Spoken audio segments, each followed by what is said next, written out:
छत्रपती शिवाजी महाराजांच्या सागरी किनारी सुरक्षेचा प्रश्न सर्वदूर पोहोचवण्यासाठी सागरी सीमा मंचने सागरी शीळ नौका परिक्रमा आयोजित केली होती।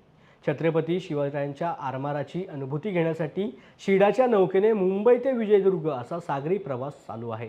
ही नौका परिक्रमा आज अलिबागच्या कुलाबा किल्ल्यामध्ये दाखल झाली। कुलाबा येथून 2 शीडाच्या बोटीमधून प्रारंभ झालेल्या या सागरी परिक्रमेचे नेतृत्व सागरी सुरक्षा या विषयावर अभ्यास करत असलेले अनिकेत कोंडाजी आणि भानुदा झावजम यांनी केला आहे। एकूण 30 शिलेदार या मोहिमेमध्ये सहभागी झालेत। या मोहिमेमध्ये ज्येष्ठ इतिहास संशोधक सुधीर थोरात आणि शिवकालीन शास्त्र अभ्यासक सुनील कदम हे देखील सहभागी आहेत।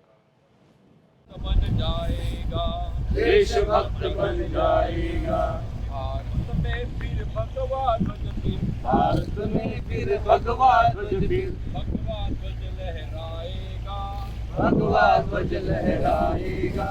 भारत के इस पुण्य भूमि में सागर परिक्रमा मिलकर करें, सागर परिक्रमा।